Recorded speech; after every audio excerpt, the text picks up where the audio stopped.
Hey everyone, I want to talk to you guys about how to build muscle. I get this question a lot when I'm at the gym or when I'm at school, anywhere. I get my friends, they ask me, how'd you build muscle? How'd you get a good body? What should I eat? What should I do? How should I train? Well, I, I asked them, what's your goal? What type of body do you want? Do you want that lean, ripped beach body with a cut six pack and good pecs and nice, decent sized biceps, not too big, not too small, just perfect beach body?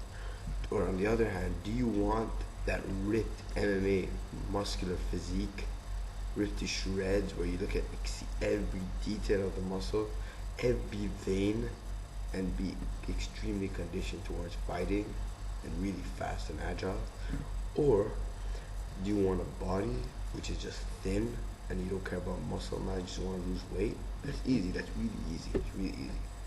Do you want to be big? Do you want to be big as a bodybuilder? Do you want to be big and ripped? That's bodybuilder physique. It's really big, wide shoulders, big arms. Everything is in proportion.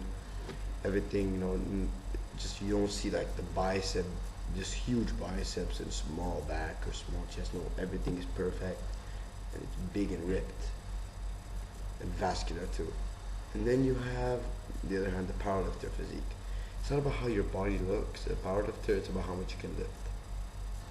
And then you have, last of all least, a physique which is fit, healthy, and normal.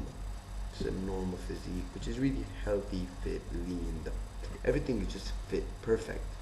Nothing's, over, not too much muscle, too little fat, or it's just perfect. Body fats ranging from 10 to 12%. Muscle mass is average, not too much. Good endurance, very healthy, great cardiovascular physique. Clean diet, little sugar, little fats, all that good stuff. Okay, I'm gonna go through it all over again because I probably confused you guys. Okay, first things first, how to get that lean beach body physique. Well, from my experience and from what I hear and what I see, is you should do more circuit training, including with heavyweight low reps, but circuit. So how do you do that? Okay, here's a quick example. Okay, let's say I have 4 sets of each exercise. I have tricep extensions, bicep curls, bench press, and let's say leg press. Okay, I'll start off with leg press. I'll bang out about 10 reps, fail at 10, 1 set. Then with a minute rest, or 30 seconds to a minute rest, I'll jump over to bicep curls. Then from 30 seconds to a minute rest, I'll jump to tricep extensions, to bench press, etc. And then that's one round. And then I do abs in between the round. I train my abs. I do my upper in the first round, and then I switch over to the other one, to the other round, to the next round. And then I do the same thing again for my second set. Then I do abs, but I do my mid abs. I do like plank, and then I switch. I go to my last round, and I do my last round till my fourth, and then I do lower abs, and then I go back till I do 4 sets or 3 sets, or it depends how much you want, an hour workout. And you need to incorporate cardio into your workout. Like you start off with a warm up of like 5 minute jog, 5 minute walk of speed, let's say 5.5. That's what I would do. Based on my fitness level, from that's a slow walk. Then I'd go up to something like 8.5 kilometers and just jog. Then I'd go for a run for about a minute or two. So total would be like 10 to 15 minutes to put my cardiovascular and get me really, warmed up, get the blood, circulating, going through me. And you can try fitness programs like P90X and all that stuff, but I don't really believe that that's for fitness. You can just do this, just go to the gym and do this stuff. And what you need to eat, eating and diet is 40%. Sleep is the other 40%. And then training is the other 20%. So what you're doing is you're training. Say someone goes to the gym, I'm training, 6 hours in the gym, and I'm doing, let's say 20, I'm eating once a day and twice a day, or I'm not some sleeping for 4 hours, we're not gonna build anything, because your body needs continuous flow of proteins and carbohydrates and fats throughout the day, 5 times a day, 6 times a day, depending on your body weight and your body. But usually it's 5 times. Mine is 5 to 6, and it's not too big meals. It's good sized meals. 3 meals are really big. The other meals are all like small meals. But it still has a good amount of protein, up to 15 to 20 grams of protein, sometimes 25 grams. Sometimes I make a shake, whey protein, and different kind of stuff. Sometimes it's slow digest. So what that does is it gives you a release of proteins and avoids protein synthesis breakdown. Catabolic hormone, which is what you don't want, catabolism. You take from your muscle, so you won't be building muscle. You'll be actually losing muscle. You'll be doing the opposite. And now that's fitness. Keep, flow of nice foods, not too heavy, not too light. Maintenance. If you're already in the 10 to 12% fat. Now that's weight loss. It's completely different. This is just fitness. You want to stay fit. Now, how to get a body like a mixed martial, how to get a body like a mixed martial artist, or get super ripped. Because I just gave you the beach body and fitness, similar. Beach body and fitness are really similar. How to get fit like ripped like an MMA fighter? Well, you gotta do a lot of explosive. You gotta do a lot of endurance. You gotta do a lot of cardio. You need to do pad work. You need to do heavy bag. You need to use strength too. Honestly, what I really recommend for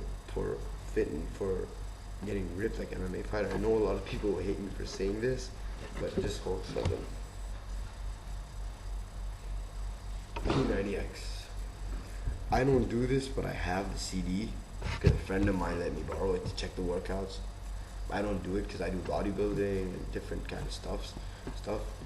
But see what this has is you get about 12 CDs, and each CD gives you a different workout. Like, you have abs on one day, you have chest and back on one day, you have plyometrics, you have shoulders and arms right over here. It's a home gym workout if you don't want to go out. It'll keep you fit, it'll keep you healthy, it'll keep you ripped. But you could change it, alter it to MMA workout, to be MMA workout type workout. Instead of going to the gym and doing MMA stuff, like, you can check out Rich Franklin's workout, the MMA fighter. You can YouTube it. It shows that he goes from each muscle part to another with no break. He does 20 reps, 25 reps, because it's endurance, this endurance muscle fiber.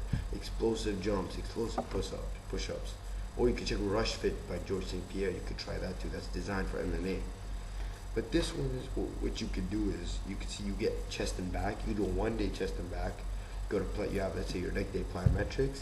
Then third day, instead of yoga, you could actually keep yoga because you need flexibility in MMA. Because MMA fighters do yoga and stretching a lot. You could, let's say, replace the cardio X or the ab ripper on this with like heavy bag or pad work or running or doing explosive stuff, or those rope training, the ones where they go the ropes. I don't know what they call it. They hit the ropes on the ground for MMA fighters. Really good stuff. Now, another thing is bodybuilding. Now, this is in my opinion, the most complicated one. First of all, before I talk about bodybuilding, if you want to bodybuild, you need to be 100% committed to it. Any fitness program, but mainly bodybuilding, because bodybuilding it's really, you need to be ready, focused, determined, and you need to do what's right. You can't come in with an attitude going like, oh, I'm gonna train like Kai Green, I'm gonna train like Jay Cutler, I'm gonna go out eat 20 meals a day with like weight gainers and start shoving steroids up my ass. No, not taking anything away from the pros, Kai Green or all those guys, because even with steroids, it's impossible to get to those guys' levels, because those guys are the real pros. These guys work so hard to get with it. I respect them. But if you're gonna say that I'm gonna take steroids and I just started working out bodybuilding, taking steroids, gonna do this just to get as big and expect to get as big as him, as big as Kai Green or Jay Cutler, all the huge athletes, you won't get anywhere near there. You'll be nothing. You have to come to bodybuilding with a good mentality, focused and ready to dedicate yourself to the sport. Okay, now I'm going to talk about bodybuilding. Bodybuilding in my opinion, you can approach it in three ways. First way, well, bulking and cutting, which is my opinion. I tried it. It's a good way. It's a really good, useful, good way to build muscle and then cut off the fat. Now, how to bulk? Bulking is eating more calories than you burn out throughout the day. Not fats and not good calories. Call it complex carbs, simple carbs, good amount of sugar. Honestly, you eat a lot. I know it sounds stupid, but think about it like this. If you eat 4,000 calories a day, you gain the fat and stuff. You will gain fat. Let's say you go from 10% fat to 15% fat at the end of a 9-month bulk, and you gain 10 pounds of muscle. So 30 pounds of fat, 10 pounds of muscle. It's worth it, because look, you won't look too good in the off season. You look soft in the winter, but you're not gonna take your t-shirt off. You could cut it off in the summer and you could show it off. 3 months, 6 months, you have to show it off. Show off what you built. It's really good. It's really, really useful, and it really looks good because you're big and ripped. You're not just skinny ripped, you're big and ripped. You worked hard to get there, and it's really good. The third way is just to stay lean all year round. Train, just Scooby's way. Really, he's a great bodybuilder, and I like his way too, and I've tried it. I tried it too. It's like, eat maintenance calorie or a deficit calorie deficit, and do your training and eat a good amount of proteins and eating clean. Every calorie counts. That's his method. Every calorie counts, and I like that view and that mentality. And there's another way. Burn fat and build muscle at the same time. That's impossible if you're an advanced bodybuilder, because your body's already used to training, and your body needs calorie to build the muscle or to recover. Because you can burn fat and build muscle if you're an intermediate bodybuilder, beginner, because honestly your body is not too used to it. So you just need to have a calorie deficit. If you're ectomorph, no, don't even think about it. If you're a meso, endo, okay. If you already have like 12% body fat, 13% body fat, you can burn fat and build muscle at the same time. You could eat a calorie deficit. You could take like 5 meals a day, low calorie, high protein, good amount of carbs, not too much carbs, a good fiber, and do your bodybuilding training and do some cardio. You will burn fat and build muscle. All takes time. Patience. I always tell people, patience. Because patience, if you rush everything, let me put it like this: if you rush everything, you would just be like you'll get stuck at a point. So if you achieve your goal in a year, there's nothing to achieve later, and that's bad because you'll be stuck at plateauing at a point. If you take steroids, you take every supplement in the market, use up everything you have once. One time you get huge, you peak so young, at like 20 or 30 or whatever. You just started, you peak in a year. That's it. You're not gonna get any bigger. All the pros, all the best bodybuilders take it slow. If you want to take steroids, ever think, which I strongly against steroids, but if you ever want to take steroids, get as big as you can genetically, or big as you can physically. Get to a point where you cannot get any bigger, and then you tried for at least a year to get bigger, and you cannot. Then you jump to steroids, and you start with the basics there, not testosterone. You start slow, start small, then go up big. And then you have the other thing which you have is getting just fit. I went over being fit, I went over bodybuilding. Oh, powerlifting, right, I forgot about powerlifting. Powerlifting, you need to have a lot of calories throughout the day. You don't have to be lean cut, you can just have a belly out there, but it's about how much you lift. You need to lift heavy, you need to do 1 rep maxes, you need to take longer rest periods, more strength, no endurance, It's different. It's completely different. People think powerlifting and bodybuilding is the same, but it's different. It's a whole other ballgame. It's about how much you can lift, not how you look. Bodybuilding is how you look, not how much you can lift. You can look at me and you can look at another guy. I might look the smallest, but I can lift the heaviest. Maybe it's not me, but I can lift the heaviest. He lifts lighter, but he looks so much bigger. That's bodybuilding. He's better than me at bodybuilding. I'm better than him at powerlifting. That's just my opinion, guys. Sorry for the bad quality. The camera is not really, it's a cheap ass camera. I hope you guys enjoyed. I hope you guys use this as a learning experience. I'm not very good at. I'm sorry, my info might not be good. I accept comments, negative, positive. Please thumbs up. Thanks.